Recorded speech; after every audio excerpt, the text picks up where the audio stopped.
IDEC's history develops from many significant milestones that explain where we have been, what we can be proud of, and what we can build upon.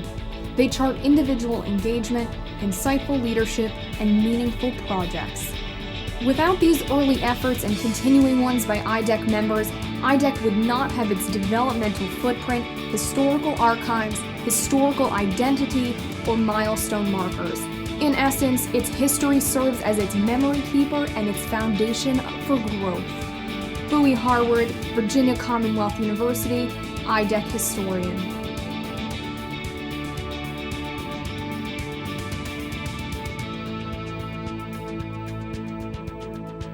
The first meeting after Chicago was held in Philadelphia. I believe some 30 people came from various universities. Our official host was Professor Joseph Carrero at the Philadelphia School of Art. We had some formal presentations and spent a great deal of time discussing the mission of our new group and its name, IDEC, Arnold Friedman.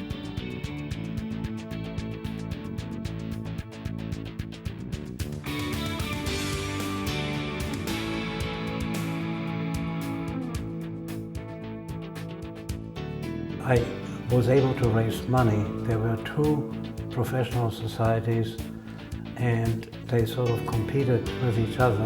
And I raised about $40,000, which in 1964-65 was real money. And we were able to use that to start this study that I described earlier. That was one of the most important things that I think I accomplished. We became incorporated because I was in New York and I found an attorney who specialized in these things. IDEC has changed and is reincorporated now in Indiana. But that was very important to get a kind of a legal and professional standing.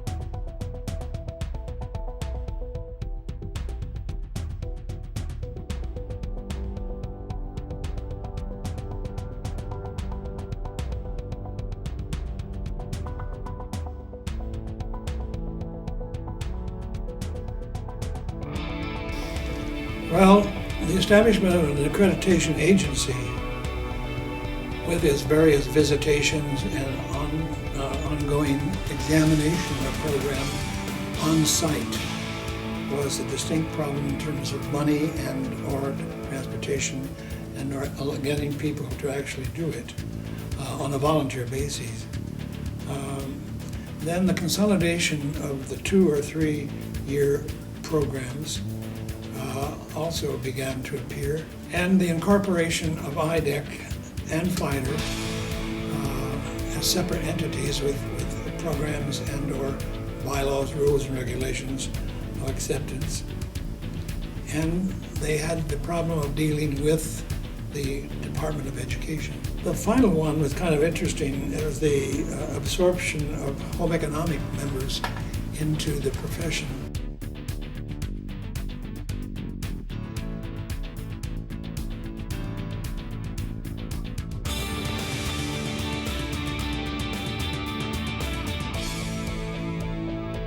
We started out with an official directory and we had well over 300 listings, but not more than perhaps 30 schools with a serious curriculum. I agreed to become the chief investigator for the project, Arnold Friedman.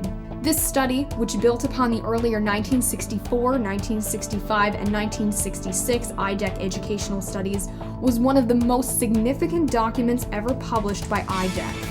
It directly resulted in the formation of FIDER to accredit interior design programs, IDEC to administer qualifying examination and licensing guidelines, and the Interior Design Issues Forum to serve as a forum for professional associations leaders.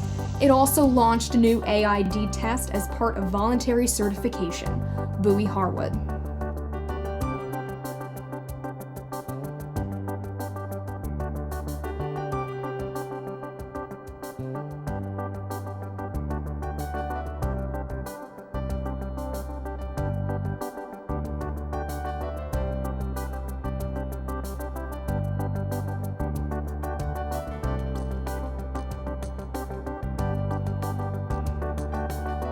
FIDER was the agency to award assurance of educational subject inclusions, competence of classroom delivery, appropriate credits, and proof of accomplishments required for professional recognition on a national level, those appropriate for prescribing human environments. Dick Rankin.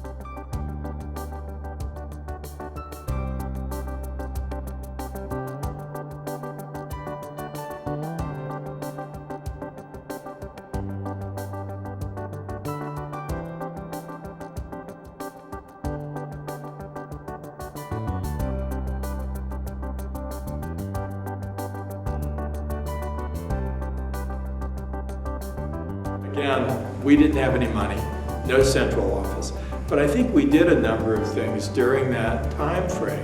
It was the first time we inducted fellows. We didn't have a college of fellows, so it was the board members who made the nominations. It was the chair, who was, at that time was Ben Gunter, and myself as president, who actually made the awards. First fellows were Anna Brightman, Arnold Friedman, Kate Rogers, and Dick Rankin. These are people who had all been president of IDEC and been important in other ways.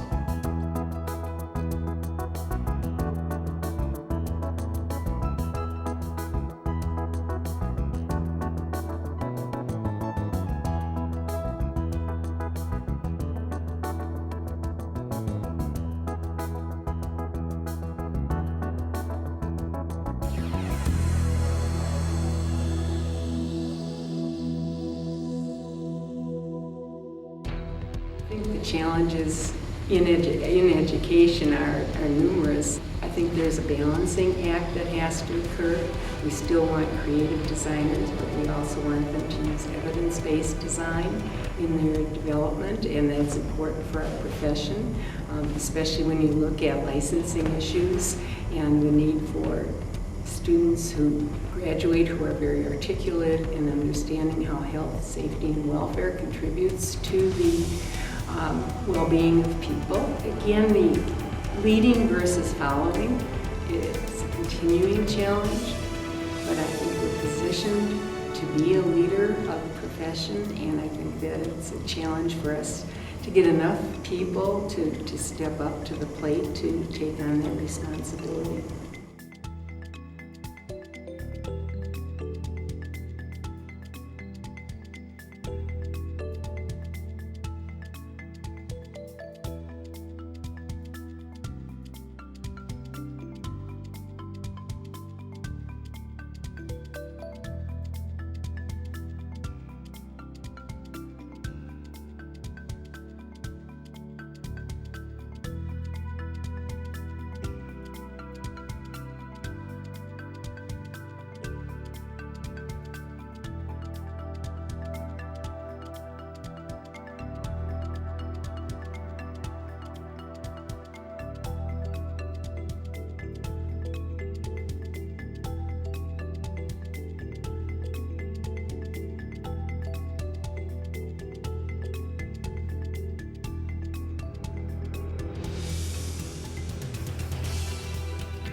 A final agreement was written establishing a fundamental basis on how the two disciplines viewed their respective purposes.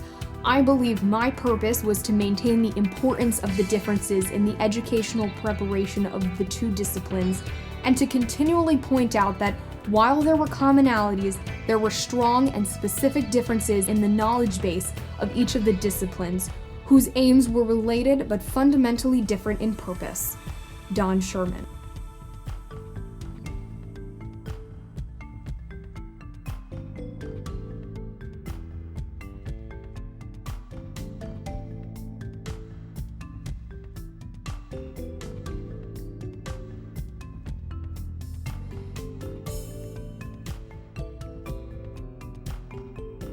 they will say, you know, how do you know all of these people in all of these institutions? And can say, well, you know, if there's a student who wants to go to another program, or there is a student interested in graduate education, I will have conversations with them and I will say, oh, that's an area of expertise that this person has at this institution, or there's another person to talk to, and that invariably has been a successful connection for those people.